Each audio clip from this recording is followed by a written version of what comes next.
Assalamualaikum warahmatullahi wabarakatuh. Yang terhormat dosen mata kuliah Strategi Pembelajaran Sekolah Dasar Ibu Devi Rahmiati, SPD, MPD, dan teman-teman yang saya cintai dan yang saya banggakan.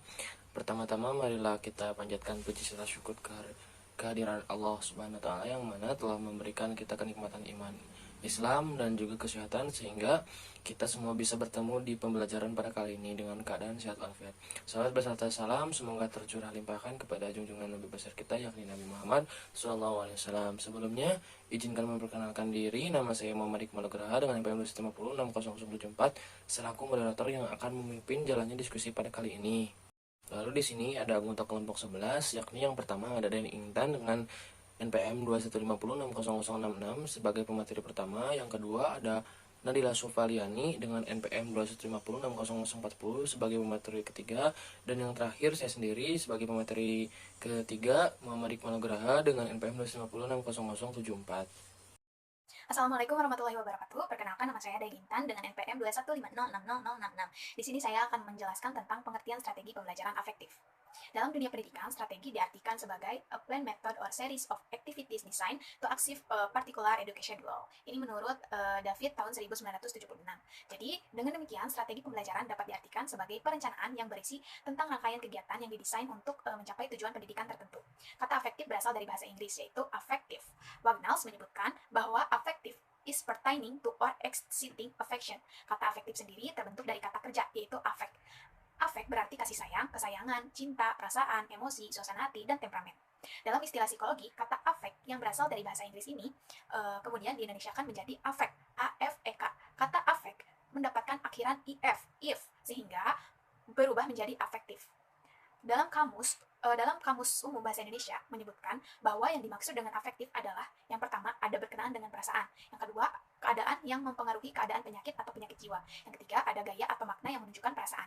Berdasarkan pengertian yang tadi saya jelaskan, bisa diambil kesimpulan bahwa afektif itu adalah masalah yang berkenaan dengan emosi kejiwaan. Berkenaan dengan ini terkait dengan suka, benci, simpati, antisipasi, dan lain sebagainya. Dengan demikian, afektif adalah sikap batin seseorang. Ditinjau dari segi nama harfiah, strategi ini menekankan pada aspek afektif bukan kognitif maupun psikomotor. Hal ini bukan berarti strategi ini lepas sama sekali dengan aspek kognitif maupun psikomotor. Namun, hanya komposisinya lebih dominan afektif. Afektif berbeda dengan kognitif. Jika afektif adalah sikap mental atau emosional, maka kognitif adalah pemikiran atau intelektual. Jika kognisi membutuhkan suatu disiplin, mata pelajaran tertentu yang berdiri sendiri, matematika misalnya. Matematika ini kan mata pelajaran yang berdiri sendiri misalnya. Maka tidak demikian dengan afeksi. Oleh karena itu, pembelajaran afektif untuk membentuk sikap peserta didik tidak bisa dibebankan pada hanya satu mata pelajaran tertentu saja. Dengan kata lain, pembentukan sikap afeksi harus menjadi tanggung jawab semua mata pelajaran. Dalam membentuk sikap afeksi peserta didik, dengan kata lain, mata pelajaran apapun yang diajarkan dengan metode afektif dapat membentuk sikap dan mental peserta didik. Dengan demikian, jelas bahwa strategi pembelajaran afektif adalah strategi pembelajaran pembentukan sikap, moral, karakter melalui semua mata pelajaran. Hal ini dikarenakan ranah afektif peserta didik sangat berkaitan dengan komitmen tanggung jawab, kerjasama, disiplin, percaya diri, jujur, menghargai pendapat orang lain, mengendalikan diri, dan sebagainya. Semua yang disebutkan tidak lain dan tidak bukan adalah nilai-nilai strategi pembelajaran karakter itu sendiri. Strategi pembelajaran afektif dikembangkan dari psikologi behavioral dan di mana stimulus respon dapat membentuk perilaku sikap baru. Afektif selalu berhubungan dengan minat dan sikap seperti komitmen, tanggung jawab, disiplin, percaya diri, jujur, menghargai pendapat orang lain, pengendalian diri, dan sebagainya. Oleh karena itu, ketika strategi pembelajaran secara otomatis akan berorientasi pada penanaman nilai-nilai karakter tersebut. Dalam pengertian lain, ranah afektif sangat mempengaruhi perasaan. Di slide berikutnya ada 5 jenjang ranah afektif oleh Cartwell. Yang pertama ada receiving atau penerimaan. Receiving adalah kepekaan seseorang dalam menerima rangsangan atau stimulus dari luar yang datang pada dirinya dalam bentuk masalah, situasi, gejala, dan lain-lain. Receiving juga sering diberi pengertian sebagai kemauan untuk memperhatikan suatu kegiatan atau suatu objek pada jenjang ini. Pada jenjang ini, peserta didik dibina agar mereka bersedia menerima nilai atau nilai-nilai yang diajarkan kepada mereka. Dan mereka mau menggabungkan dirinya ke dalam nilai ini atau mengidentikan diri dengan nilai itu. Contohnya, peserta didik menyadari bahwa disiplin wajib ditegakkan dan sifat malas dan tidak disiplin harus disingkirkan. Yang kedua ada responding atau menanggapi. Responding mengandung arti adanya partisipasi aktif. Jadi, kemampuan menanggapi adalah kemampuan yang dimiliki oleh seseorang untuk mengikut sertakan dirinya secara aktif dalam fenomena tertentu dan membuat reaksi terhadapnya dengan salah satu cara. Contoh hasil belajar anak afektif jenjang responding adalah peserta didik tumbuh hasratnya untuk mempelajari lebih jauh atau menggali lebih dalam tentang kedisiplinan. Yang ketiga ada valuing, yaitu menilai atau menanggapi. Menilai atau menghargainya artinya memberikan nilai atau memberikan penghargaan terhadap suatu kegiatan atau objek. Sehingga apabila kegiatan itu tidak dikerjakan atau dirasakan akan membawa kerugian atau penyesalan. Dalam kaitannya dengan proses belajar mengajar, peserta didik di sini tidak hanya mampu menilai yang diajarkan, tetapi mereka juga telah berkemampuan untuk menilai konsep atau fenomena, yaitu baik atau buruknya. Bila sesuatu ajaran yang telah mampu mereka nilai dan telah mampu untuk mengatakan itu adalah baik, maka berarti bahwa peserta didik telah menjalani proses penilaian. Contohnya, valuing adalah tumbuhnya kemauan yang kuat pada diri peserta didik untuk berlaku disiplin, baik di sekolah, di rumah, maupun di tengah-tengah kehidupan masyarakat. Yang keempat ada organization atau mengatur atau mengorganisasikan. Artinya, mempertemukan perbedaan nilai sehingga terbentuk nilai baru lebih universal yang membawa kepada perbaikan umum. Contoh hasil belajar afektif jenjang organization adalah peserta didik mendukung penegakan disiplin nasional yang telah dicanangkan oleh Presiden Soeharto pada peringatan Hari Kebangkitan Nasional tahun 1995. Yang kelima, ada characterization by a value or value complex, yaitu karakteristik dengan suatu nilai atau kompleks nilai.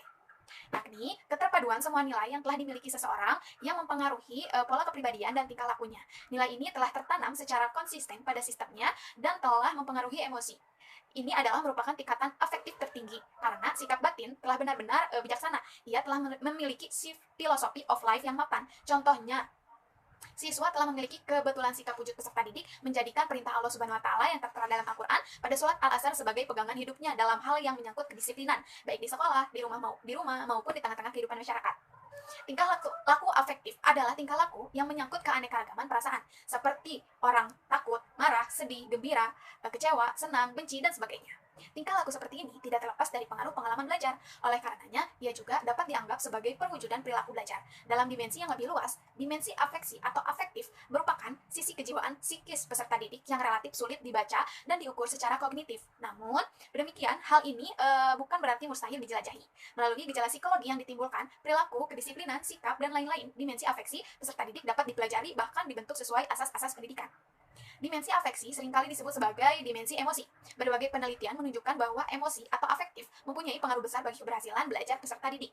Itu menurut Eric Jensen tahun 2008. Penerapan strategi pembelajaran afektif berpengaruh besar dalam meningkatkan prestasi belajar peserta didik. Misalnya, peserta didik yang memiliki minat belajar atau emosi positif terhadap pelajaran tertentu akan merasa senang mempelajari mata pelajaran tersebut sehingga dapat mencapai hasil belajar yang optimal.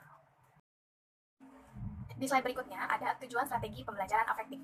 Strategi pembelajaran afektif adalah strategi yang bukan hanya bertujuan untuk mencapai pendidikan kognitif saja, akan tetapi juga bertujuan mencapai dimensi lainnya, yaitu sikap dan keterampilan afektif berhubungan dengan volume yang sulit diukur karena menyangkut kesadaran seseorang yang tumbuh dari dalam afeksi juga dapat muncul dalam kejadian behavioral yang diakibatkan dari proses pembelajaran yang dilakukan oleh guru.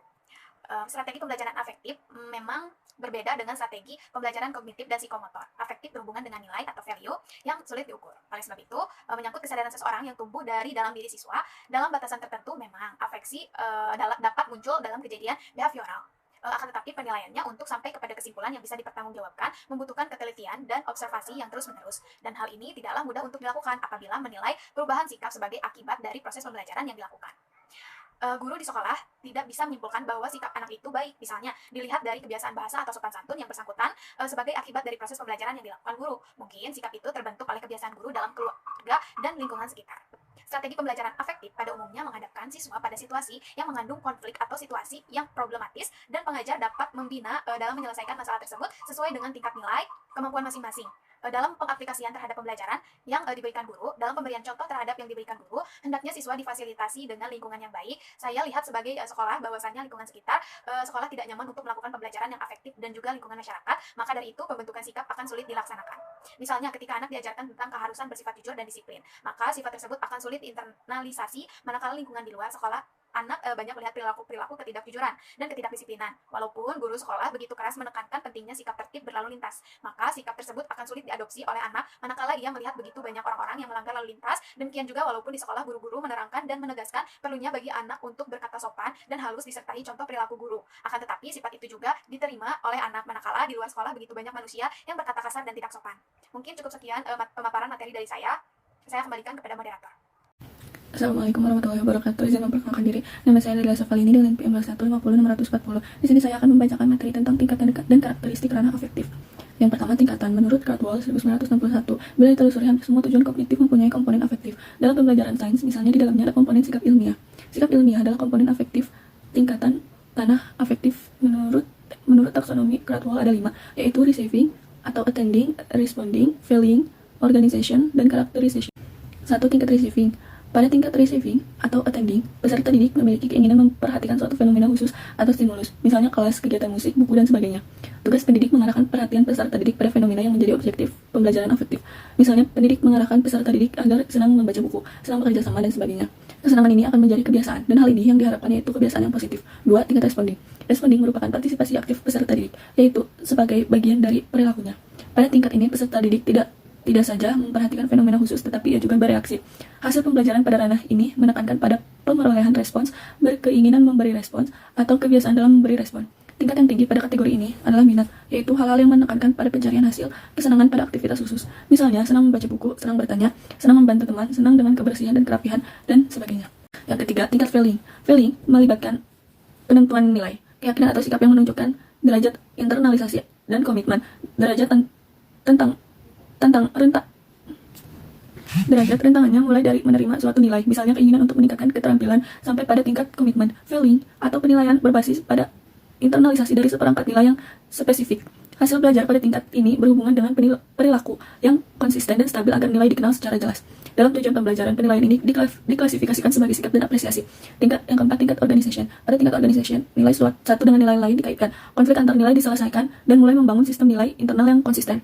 Hasil pembelajaran pada tingkat ini berupa konseptualisasi nilai atau organisasi sistem nilai, misalnya pengembangan filsafat hidup. Ada 5 tipe karakteristik afektif yang penting, yaitu sikap, minat, konsep diri, nilai, dan normal. Yang pertama, sikap. Sikap merupakan suatu kecenderungan untuk bertindak secara suka atau tidak suka terhadap suatu objek. Sikap dapat dibentuk melalui cara mengamati dan menirukan sesuatu yang positif, kemudian melalui penguatan, serta menerima informasi verbal. Perubahan sikap dapat diamati dalam proses pembelajaran tujuan yang ingin dicapai, keteguhan dan konsistensi terhadap sesuatu. Penilaian sikap adalah penilaian yang dilakukan untuk mengetahui peserta didik terhadap mata pelajaran, kondisi pembelajaran pendidik, dan sebagainya. Menurut Fishbein dan Eisen 1975, sikap adalah suatu predisposisi yang dipelajari untuk merespons secara positif atau negatif terhadap suatu objek, situasi, konsep, atau orang. Sikap peserta didik terhadap objek, misalnya sikap terhadap sekolah atau terhadap mata pelajaran. Sikap peserta didik ini penting untuk ditingkatkan.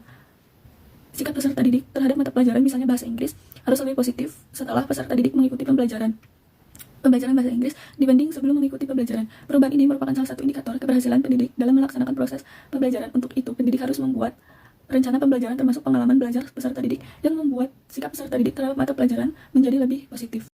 Yang ketiga, konsep diri. Menurut Smith, konsep diri adalah evaluasi yang diberikan individu terhadap kemampuan dan kelemahan yang dimiliki. Target, arah, dan intensitas konsep diri pada dasarnya seperti ranah afektif yang lain. Target konsep diri biasanya orang, tetapi bisa juga institusi seperti sekolah. Arah konsep diri bisa positif atau negatif, dan intensitasnya bisa dinyatakan dalam suatu daerah kontinum, yaitu mulai dari rendah sampai tinggi. Konsep diri ini penting untuk menentukan jenjang karir peserta didik, yaitu dengan mengetahui kekuatan dan kelemahan diri sendiri. Dapat dipilih alternatif karir yang tepat bagi peserta didik. Selain itu, informasi konsep diri penting bagi sekolah untuk memberikan motivasi belajar peserta didik dengan tepat. Penilaian konsep diri dapat dilakukan dengan penilaian diri. Kelebihan dari penilaian diri adalah sebagai berikut. A. Pendidik mampu mengenal kelebihan dan kekurangan peserta didik. B. Peserta didik mampu merefleksikan kompetensi yang sudah dicapai. C. Pernyataan yang dibuat sesuai dengan keinginan penanya. D. Memberikan motivasi diri dalam hal penilaian kegiatan peserta didik. E. Peserta didik lebih aktif dan berpartisipasi dalam proses pembelajaran. F. Dapat digunakan untuk acuan, menyusun bahan ajar, dan mengetahui standar input peserta didik. G. Peserta didik dapat mengukur kemampuan untuk mengikuti pembelajaran. H. Peserta didik dapat mengetahui ketuntasan belajarnya. I. Melatih kejujuran dan kemandirian peserta didik. J. Peserta didik mengetahui bagian yang harus diperbaiki. K. Peserta didik memahami kemampuan dirinya. L. Pendidik memperoleh masukan objektif tentang daya serap peserta didik. M. Mempermudah pendidik untuk melaksanakan remedial, hasilnya dapat untuk introspeksi pembelajaran yang dilakukan. N. Peserta didik belajar terbuka dengan orang lain. O. Peserta didik mampu menilai dirinya. P. Peserta didik dapat mencari materi sendiri. Q. Peserta didik dapat berkomunikasi dengan temannya. Yang kelima, ada moral. Piaget dan Kohlberg banyak membahas tentang perkembangan moral anak. Namun, Kohlberg mengabaikan masalah hubungan antara judgment moral dan tindakan moral. Ia hanya mempelajari prinsip moral seseorang melalui penafsiran respon verbal terhadap dilema hipotetikal atau dugaan, bukan pada bagaimana sesungguhnya seseorang bertindak. Moral berkaitan dengan perasaan salah atau benar terhadap kebahagiaan orang lain atau perasaan terhadap tindakan yang dilakukan diri sendiri. Misalnya, menipu orang lain, membohongi orang lain, atau melukai orang lain baik fisik maupun psikis. Moral juga sering dikaitkan dengan keyakinan agama seseorang, yaitu keyakinan akan perbuatan yang berdosa dan hiperbola. Jadi, moral berkaitan dengan prinsip nilai dan keyakinan seseorang. Ranah afektif lain yang penting adalah kejujuran. Peserta didik harus belajar menghargai kejujuran dalam berinteraksi dengan orang lain. Selanjutnya, integritas. Peserta didik harus mengikatkan diri pada kode nilai, misalnya moral dan artistik. Yaitu ada A, adil. Peserta didik harus berpendapat bahwa semua orang mendapat perlakuan yang sama dalam memperoleh pendidikan. Dan B, kebebasan. Peserta didik harus yakin bahwa negara yang demokratis memberi kebebasan yang bertanggung jawab secara maksimal kepada semua orang. Baik, di sini saya akan melanjutkan materi dari rekan saya yaitu Nadila Sofianti, model pembelajaran strategi afektif. Menurut Wina Sanjaya, ada 3 model strategi pembelajaran, yaitu yang pertama ada model konsiderasi dikembangkan oleh MC Paul yang menekankan bahwa model ini merupakan strategi pembelajaran yang dapat membentuk kepribadian. Salah satu implementasinya yang mengajak siswa untuk memandang permasalahan dari berbagai sudut pandang untuk menambah wawasan agar mereka dapat membimbing sikap tertentu sesuai dengan nilai yang demikiannya. Implementasi model konsiderasi, guru dapat mengikuti tahapan pembelajaran sebagai berikut. Ini sebagai berikut ini. Yang pertama ada menghadapkan siswa pada suatu masalah yang mengandung konflik yang sering terjadi dalam kehidupan sehari-hari. Yang kedua, menyuruh siswa untuk menganalisis situasi masalah dengan melihat bukan hanya dengan tampak tapi juga yang tersirat dalam permasalahan tersebut. Yang ketiga, menyuruh siswa untuk menuliskan tanggapannya terhadap permasalahan yang dihadapinya. Yang kedua, ada model pengembangan kognitif oleh Lawrence Kohlberg. Berpendapat bahwa perkembangan manusia terjadi sebagai proses dan representasi kognitif yang berlangsung secara berangsur-angsur. Menurut Kohlberg, moral manusia itu berkembang melalui 3 tingkat, dan setiap tingkat terdiri dari 2 tahap, yaitu yang pertama tingkat prakoensional. Pada tingkat ini, setiap individu memandang moral berdasarkan kepentingannya sendiri. Artinya, pertimbangan moral didasarkan pada pandangannya secara individual tanpa menghiraukan rumusan dan aturan yang dibuat oleh masyarakat. Pada tingkat prakonvensional, ini terdiri atas 2 tahap, yaitu tahap pertama adalah oriental, hukum dan kepatuhan, dan tahap kedua orientasi instrumental dan redaktif. Yang kedua ada tingkat konvensional. Pada tahap ini anak mendekati masalah didasari pada hubungan individu masyarakat. Kesadaran dalam diri anak mulai tumbuh bahwa perilaku itu harus sesuai dengan norma-norma dan aturan yang berlaku di masyarakat. Pada tingkatan ini mempunyai 2 tahap, yaitu keselarasan interpersonal dan tahap sistem sosial di kata hati. Yang ketiga ada tingkat post konvensional. Pada tingkat ini, perilaku bukannya didasarkan pada kepatuhan terhadap norma-norma masyarakat yang berlaku, akan tetapi didasarkan oleh adanya kesadaran sesuai dengan nilai-nilai yang demikiannya secara individu. Pada tingkat ini juga terdiri dari 2 tahap, yaitu tahap kontrasosial dan tahap prinsip etis yang universal. Contoh yang pertama, pola pembiasaan. Dalam proses pembelajaran di sekolah, baik secara sendiri maupun tidak, guru dapat menanamkan sikap tertentu kepada siswa melalui proses pembiasaan. Misalnya, sikap siswa yang setiap kali menerima perilaku yang tidak menyenangkan dari guru, suatu contoh mengejek atau menyinggung perasaan anak. Yang kedua, ada modeling. Pembelajaran sikap dapat juga dilakukan melalui proses modeling, yaitu pembentukan sikap melalui proses asimilisasi atau proses percontohan. Salah satu karakteristik anak didik yang sedang berkembang adalah keinginan untuk melakukan peniruan. Hal yang ditiru adalah perilaku-perilaku yang peragakan atau didemonstrasikan oleh orang yang menjadi idolanya. Selanjutnya, keunggulan dan kelemahan strategi pembelajaran efektif. Yang pertama, keunggulan strategi pembelajaran efektif. Strategi pembelajaran efektif mengembangkan pemikiran ke dalam. Yang kedua, strategi pembelajaran efektif mampu menyeimbangkan antara ranah kognitif, efektif, dan psikomotorik. Yang ketiga, strategi pembelajaran efektif dapat membentuk karakter, sikap, dan mental peserta didik secara matang. Untuk kelemahannya, strategi pembelajaran efektif yang pertama, keberhasilan penerapan strategi pembelajaran efektif sulit dievaluasi dengan pasti, berbeda dengan keberhasilan membentukkan kognisi dan aspek keterampilan yang hasilnya dapat diketahui setelah proses pembelajaran berakhir. Yang kedua, dibutuhkan waktu panjang untuk melatih sikap peserta didik sehingga mengkristal menjadi karakter. Hal ini menurut adanya pemantauan secara konsisten dalam waktu yang tidak dapat ditentukan. Yang ketiga, sikap peserta didik harusnya bentuk strategi pembelajaran efektif seringkali berubah bahkan bertolak jika situasi lingkungan dan kondisi tidak mendukung. Cukup sekian presentasi dari kelompok kami. Wabillahi taufiq wal hidayah. Wassalamualaikum warahmatullahi wabarakatuh.